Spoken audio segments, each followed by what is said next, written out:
The air crackled with tension. Yu Do-yuk, his gaze unwavering, stood as a beacon of defiance. He had faced countless trials, endured unimaginable pain. Each challenge had only served to strengthen his resolve.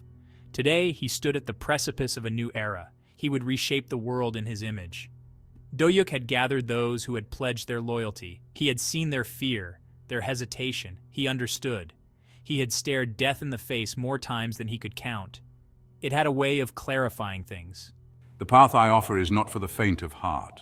It demands absolute trust. It demands unwavering commitment. Most importantly, it demands a willingness to confront the darkness within and without. Do-yuk looked out at the faces before him. A flicker of doubt, of fear crossed his features. Was he asking too much? Was he leading them to their doom? No. He banished the thought. He had come too far to turn back now. He was unbreakable.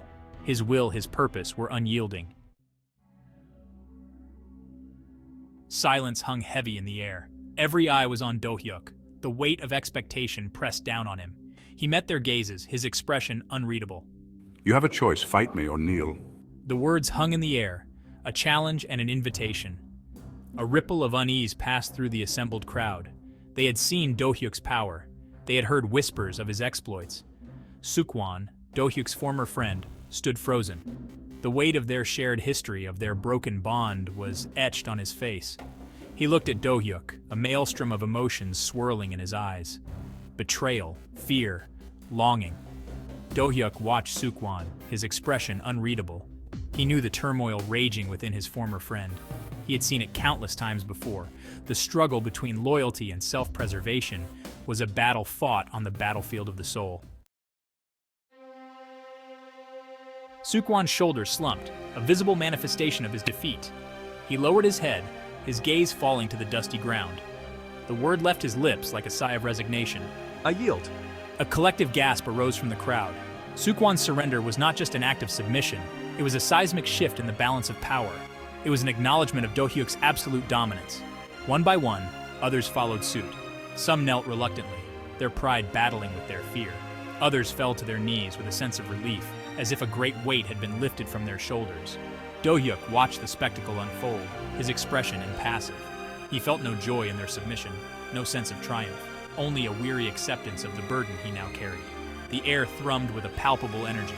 Fear, respect, and a grudging admiration mingled in the eyes of those who now knelt before him. Do-hyuk had become a force of nature, as inevitable and as unforgiving as a storm. Section 4. The Price of Loyalty.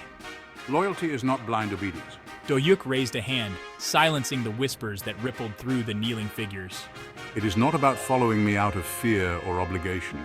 It is about standing with me, shoulder to shoulder, against whatever darkness this world throws at us. His words sparked a flicker of understanding in some eyes. Others remained clouded with doubt and apprehension. Do-hyuk knew that true loyalty could not be commanded. It had to be earned. Those who seek only power, those who crave dominance for its own sake, have no place by my side. The path I offer is one of sacrifice, of unwavering commitment to a cause greater than ourselves. He turned, his cloak billowing behind him, and strode towards the city gates. The gates, once symbols of safety and security, now represented a threshold, a passage into a future fraught with danger and uncertainty. Section 5. The Cleansing. The city gates loomed, an imposing silhouette against the twilight sky. A river of people flowed towards them, seeking shelter behind their once impenetrable walls. Do-hyuk watched the chaotic scene unfold, his face an impassive mask. He had offered them a choice. Many had accepted. Many more had balked at the price. I will not force them. Those who choose to follow me will do so out of their own free will. He raised his hand, his fingers splayed. A wave of energy, unseen but powerful, emanated from him. It washed over the crowd, separating the wheat from the chaff. Cries of alarm mixed with gasps as those deemed unworthy were flung back. Do-hyuk watched, his heart heavy with sadness.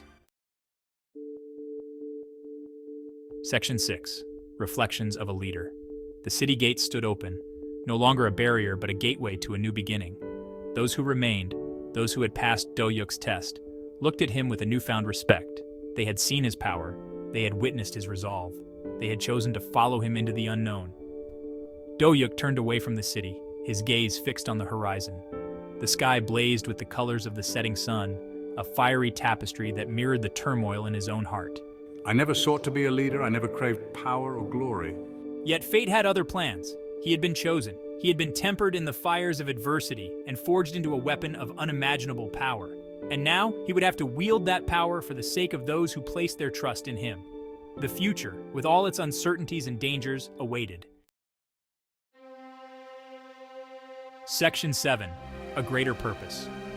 As darkness enveloped the land, a new presence made itself known. Figures descended from the sky, their forms wreathed in celestial light. They were not of this world. Their power dwarfed even Do-hyuk's own. He watched their arrival, a sense of foreboding settling over him. He had thought this world, this reality, was all there was. He had been wrong. There were forces at play beyond his comprehension, forces that dwarfed even the challenges he had faced so far. My struggles, my sacrifices, are but a prelude to a far greater conflict. A conflict that spans realities, that threatens to unravel the very fabric of existence. Do-hyuk felt a surge of adrenaline, a primal instinct to fight, to survive. He looked back at those who stood with him, their faces etched with a mixture of awe and trepidation. He was their shield, their protector. He would not falter.